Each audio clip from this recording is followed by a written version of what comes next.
Hey there tech fans, Rick here again with another review, and today I have the brand new DJI Mini 3 Pro drone. Now I've been flying this drone for a couple of months, and I think it might be the perfect drone for new flyers that have never owned a drone before and are looking to get into the hobby, or even experienced flyers that have been flying for years and they have a bigger drone and they're looking for something smaller that's easier to bring on vacation and still capture some pretty incredible pictures and amazing video footage. And that's exactly what the Mini 3 Pro provides. Now I'm going to spend a few minutes and talk about the high points of what separates this drone from a lot of other drones on the market, because DJI spent a lot of time putting the Mini 3 Pro together, and it's based on two previous generations of drones, the original Mavic Mini and the Mini 2, and what the Mini 3 represents is an evolution from those earlier models that include features that absolutely blow me away when I go through them. So let's start off with the drone itself. DJI offers this product in three different packages. If you're a flyer already that owns an RCN1 controller like this, so if you have a Mavic Air 2, or you've got a Mini 2, or you've got the Air 2S, you've already got this controller, you can buy the drone on its own. And you'll save a few dollars by doing that, and that's a great way to control it with the controller that you already own. If you don't own a controller, you can buy the drone with either of the two controllers that are released with this brand new product, the RCN1, or you can buy it with the new DJI RC controller, which includes an embedded screen. So you have a couple of different options in the way you can buy the drone, and depending on your flying needs and your experience, you can choose one of those three options to get started. Now my preference is the integrated controller, because with the integrated controller, everything you need is right here in your hands. It's got a display built in. You'll basically boot up the controller, boot up the drone, put it up in the air and start flying. If you go with the RCN1, that allows you to use your existing phone or your tablet and connect it up there and use that as your display. So if you'd like a larger display like a tablet, you'll want to go with the RCN1, but both of these work really well. And the reason they work really well is the Mini 3 is based on OcuSync 3 or O3 transmission technology, and that's a proprietary technology that connects the controller to the drone and guarantees a rock-solid connection out to 12 kilometers away. Now you can't fly the drone that far in the US because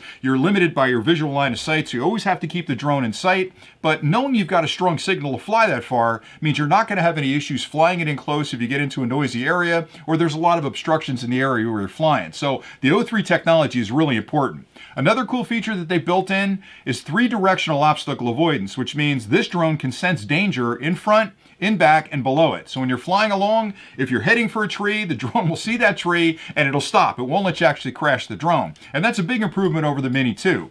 Another option you have when you buy the drone is to get it with the lighter battery. Now this is a 250 gram drone, which is really important because in the US, if the drone weighs less than 250 grams, you don't have to worry about registering it. You can basically buy it, charge it, and put it up in the air and fly it. You still have to follow the FAA regulations, but you're under the 250 grams. If you're somewhere else in the world, it can be a really big deal because in other countries, if you're over the 250 grams, you may have to get insurance, you may have to take a test. It's a whole big deal. So being under 249 grams could mean something to you if you're outside the country.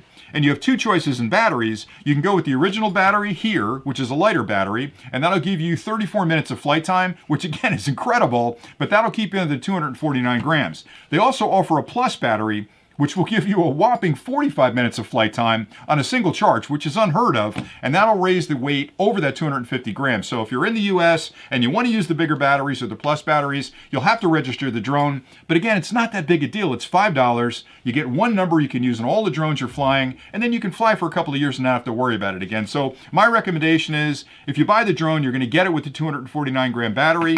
If you buy the plus kit, which is a Fly More combination that gives you a couple extra batteries and a charger, I would go with the plus combination because those extra minutes up in the air make all the difference because you're flying out to a target, you're taking a few minutes to frame that target correctly, you're recording footage, and having an extra 10 minutes of flight time when you're on that target can really make a big difference. So always go with the plus when you can.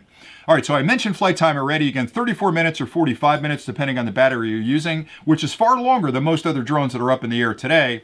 But again, the reason you're buying the drone, number one, is to have fun. It's a whole lot of fun to put a drone up in the air and start flying. But the second reason, which is just as important to me, is the kind of image I can capture. I want to get a crystal clear image of whatever it is I'm focusing on. If I'm over a beautiful lake and maybe I'm sightseeing and there's a lighthouse and I want to get a perfect shot of that lighthouse, you want to make sure that the camera system inside the drone can capture that footage and take those beautiful photos really easily from the application. So inside the drone, they've actually built a larger sensor. It's a 1/1.3 inch sensor, which can capture 48 megapixel pictures and it records 4K footage at 60 frames a second, which is absolutely incredible. It's almost like you've got a DSLR camera flying around up there in the sky, taking those photos and capturing that video for you, so you're going to get phenomenal imaging. Another cool feature they built into this too is that normally you're shooting footage that's horizontal or landscape, and it's got a nice wide field of view, so you're going to capture a lot of really interesting information in front of you. This drone can flip the camera vertically, so you can do portrait shots. So if you're into Instagram or any of those social media channels that likes to have that stand-up picture, you can actually do it with the drone, and you can control that from the remote just by tapping a button. So they're building a lot of features into it. In addition to that, DJI is really big on making it easy to fly. So the drone itself, when you first put it up, has a tremendous amount of artificial intelligence built in, where the minute it lifts off, it'll immediately become stable in the air, so it's not going to drift on you, it's not going to move around, it flies really well, it responds quickly to the controls, so it's a dream to fly the unit. But in addition to that, there are automated features built in where if you've never flown a drone before, it can be a little bit difficult to put it up and you've got a group of friends with you and have that drone circle you to capture a 360 view. Well, there's software built into the drone where a couple of button pushes, it'll automatically take that shot for you. Matter of fact, there's a group of settings inside the unit where one of them will circle you in a 360, another one will fly away from you, another one will shoot straight up and create that tiny planet image. So there's a lot of pre-programmed artificial automated flight patterns built into it that literally 10 minutes into putting the thing up in the air, you can be an amazing director and capture some incredibly cool footage. There's also software built in called Master Shots that allows you to take that and build it into a really nice video reel that you can post to your social media channel. So all of that's built into the software, and that's really what separates DJI from a lot of the other drone companies in the market, is you're not just buying a drone, you're buying an ecosystem of product that allow you to do amazing things right out of the gate and make it easier and a lot more fun to fly the drone. Another cool thing about it is that it folds up really small. So right now I've got it fully open, and believe me, it's a small drone, but it flies like a big drone. It's incredibly stable in the air. It can handle a level 5 wind, so you can put it up in like 25-mile-an-hour winds. It's still going to take amazing footage.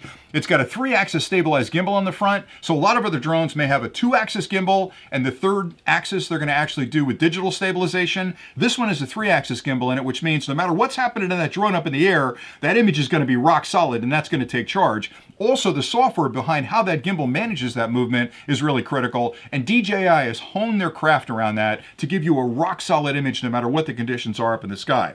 Now, to fold it up, it couldn't be simpler. You basically fold these two arms in like this, and you'll fold these top arms down like that, and you can see when this is folded up that it literally is about the same size as a can of soda. So when I pack it away in my bag, it's like having an extra sneaker in the bag. It's that small. So when you're going on vacation, you'd look at this and think, man, I don't know if I can trust that. It's so tiny. I'd be worried about putting it up in the air. It absolutely does a great job. Even in stiff winds, you're going to have a lot of fun with it. So I love the size. And that's really one of the things that I think most people fall in love with, is the fact that there are larger drones out there. So if you're doing commercial work, you'll probably want to look at something like an Air 2S or a Mavic 3. And those do a great job, but they're bigger drones. They're not as easy to bring on vacation.